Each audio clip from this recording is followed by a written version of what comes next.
بسم اللہ الرحمن الرحیم۔ دوستو، مال آ کر غربت کو ختم کر سکتا ہے لیکن علم کی کمی کو ختم نہیں کر سکتا۔ ایجوکیشن اتنی ہی ضروری ہے جتنا انسان کو جینے کے لیے خوراک کی ضرورت ہوتی ہے۔ انسان اپنے بچوں کو اچھی تعلیم نہ دے تو سمجھے اس نے ان کے ساتھ بہت ظلم کیا ہے۔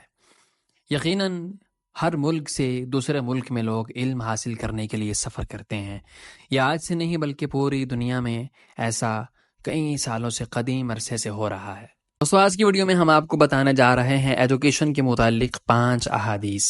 آئیے شروع کرتے ہیں آج کی ویڈیو، لیکن اس سے پہلے اگر آپ نے ہمارا چینل سبسکرائب نہیں کیا تو بھی سبسکرائب کیجیے اور بیل آئیکن کو ضرور پریس کیجیے تاکہ ہر نوٹیفیکیشن آپ کے پاس بر وقت پہنچ سکے۔ حدیث نمبر 1، حضرت عبداللہ بن بریدہ رضی اللہ تعالی عنہ سے روایت ہے، حضور نبی کریم صلی اللہ علیہ وسلم کے ایک صحابی حضرت فضالہ بن عبید رضی اللہ تعالی عنہ کی طرف روانہ ہوئے جو مصر میں رہتے تھے۔ پھر جب ان کے ہاں پہنچ گئے تو صحابی نے کہا، میں صرف آپ کی زیارت کے لیے نہیں بلکہ آپ کے پاس اس مقصد کے لیے آیا ہوں، اور آپ نے اور میں نے رسول اللہ صلی اللہ علیہ وسلم سے ایک حدیث سنی تھی اور مجھے امید ہے کہ آپ کو میری نسبت بہتر یاد ہوگی۔ حضرت فضالہ رضی اللہ تعالیٰ عنہ نے کہا کہ وہ کون سی حدیث ہے؟ اس صحابی رضی اللہ تعالیٰ عنہ نے وہ بیان کر دی اور بیان کرنے کے بعد کہا، میں آپ کے بال بکھرے ہوئے دیکھتا ہوں حالانکہ آپ اس سرزمین کے حاکم ہیں۔ حضرت فضالہ بن عبید رضی اللہ تعالیٰ عنہ نے کہا، رسول اللہ صلی اللہ علیہ وسلم نے ہمیں زیادہ آرائش اور زیب و زینت سے منع فرمایا ہے، لیکن کیا بات ہے کہ میں آپ کو ننگے پیر دیکھ رہا ہوں؟ صحابی رضی اللہ تعالیٰ عنہ نے عرض کیا، حضور نبی کریم صلی اللہ علیہ وسلم ہمیں حکم فرمایا کرتے تھے کہ کبھی کبھی ننگے پیر بھی رہا کرو۔ مسند امام احمد بن حنبل۔ حدیث نمبر 2، کثیر بن قیس نے بیان کیا ہے کہ میں دمشق کی سرزمین میں حضرت ابو درداء رضی اللہ تعالیٰ عنہ کے پاس بیٹھا ہوا تھا کہ ایک آدمی ان کی خدمت میں حاضر ہوا۔ اس نے کہا، ہے ابو درداء، میں رسول اللہ صلی اللہ علیہ وسلم کے مبارک شہر سے آپ کی خدمت میں حاضر ہوا ہوں۔ مجھے یہ بات پہنچی ہے کہ آپ رسول اللہ صلی اللہ علیہ وسلم سے ایک حدیث روایت کرتے ہیں، میں اسے سننے کی خاطر آیا ہوں، اس کے علاوہ کسی اور غرض سے آپ کے پاس نہیں آیا ہوں۔ حضرت ابو درداء رضی اللہ تعالیٰ عنہ نے فرمایا، میں نے رسول اللہ صلی اللہ علیہ وسلم کو فرماتے ہوئے سنا ہے کہ جو علم حاصل کرنے کے لیے کسی راستے پر چلے گا، اللہ اسے جنت کے راستوں میں سے ایک راستے پر چلائے گا، اور علم حاصل کرنے والے کی خوشی کے لیے فرشتے اپنے پروں کو بچھا دیتے ہیں، اور عالم کے لیے آسمانوں اور زمین کی ہر چیز دعائے مغفرت کرتی ہے، یہاں تک کہ پانی کے اندر مچھلیاں بھی عالم کی عبادت کرنے والوں پر فضیلت ایسی ہے جیسے 14ویں رات کے چاند کی تمام ستاروں پر۔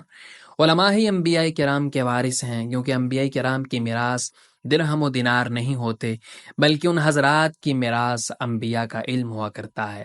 جس نے اسے حاصل کر لیا لہٰذا اس نے بہت بڑا حصہ حاصل کر لیا۔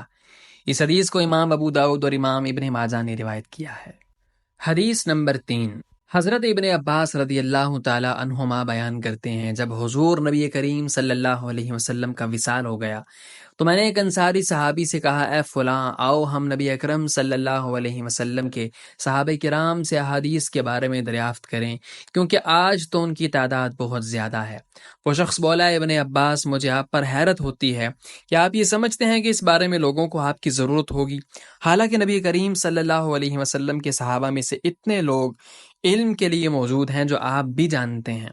حضرت ابن عباس رضی اللہ تعالیٰ عنہ فرماتے ہیں، جب بھی مجھے کسی شخص کے پاس کسی حدیث کا پتہ چلتا تو میں اس کے پاس چلا جاتا۔ اگر وہ دوپہر کے وقت سو رہے ہوتے تو میں ان کے دروازے پر چادر سر کے نیچے رکھ کر لیٹ جاتا، ہوا چلتی تو مٹی میرے چہرے پر پڑتی، پھر وہ صحابی رضی اللہ تعالیٰ عنہ باہر آتے اور مجھے دیکھ کر کہتے ہیں، اے رسول اللہ صلی اللہ علیہ وسلم کے چچا زاد بیٹے، آپ کس لیے تشریف لائے ہیں؟ آپ نے مجھے پیغام کیوں نہیں بھجوایا؟ میں آپ کی خدمت میں حاضر ہو جاتا۔ میں کہتا کہ نہیں، آپ کی خدمت میں آنا میرا ہی حق فرض بنتا تھا۔ پھر میں اس شخص سے اس حدیث کے بارے میں سوال کرتا۔ حضرت ابن عباس رضی اللہ تعالیٰ عنہ بیان کرتے ہیں، پھر ایک وقت وہ آیا کہ اس انصاری نے مجھے دیکھا کہ لوگ میرے ارد گرد علم حدیث کے لیے ہجوم کیے ہوئے ہیں، تو کہا یہ نوجوان مجھ سے زیادہ سمجھدار تھا۔ اس حدیث کو امام دارمی نے روایت کیا ہے۔ حدیث نمبر 4، حضرت ابن جابر رضی اللہ تعالیٰ عنہ نے کہا، میں نے بسر بن عبداللہ حضرمی شامی کو یہ بیان کرتے ہوئے سنا، میں فقط ایک حدیث کو سننے کی خاطر ایک شہر سے دوسرے شہر تک سفر کرتا ہوں۔ اس حدیث کو امام دارمی نے روایت کیا ہے۔ حدیث نمبر 5، حضرت ابو قلابہ رضی اللہ تعالیٰ عنہ بیان کرتے ہیں، میں نے مدینہ منورہ میں 3 دن کا قیام کیا، میرا جو بھی کام تھا میں اس سے فارغ ہو گیا۔ لوگ ایک ایسے صاحب کے آنے کی توقع کر رہے تھے جو ایک حدیث کی روایت کیا کرتے تھے۔ میں وہاں ٹھہر گیا، جب وہ صاحب آئے تو میں نے ان سے اس حدیث کے متعلق سوال کیا۔ اس حدیث کو امام دارمی نے روایت کیا ہے۔ دوستو، دیکھا آپ نے کہ کتنی دور دراز سے صحابہ کرام سفر کر کے صرف ایک حدیث حاصل کرنے کے لیے جایا کرتے تھے۔ اللہ ہمیں بھی علم کا شوق عطا فرمائے اور دنیاوی تعلیم کے ساتھ ساتھ ہمیں دینی تعلیم بھی حاصل کرنے کی توفیق عطا فرمائے، آمین۔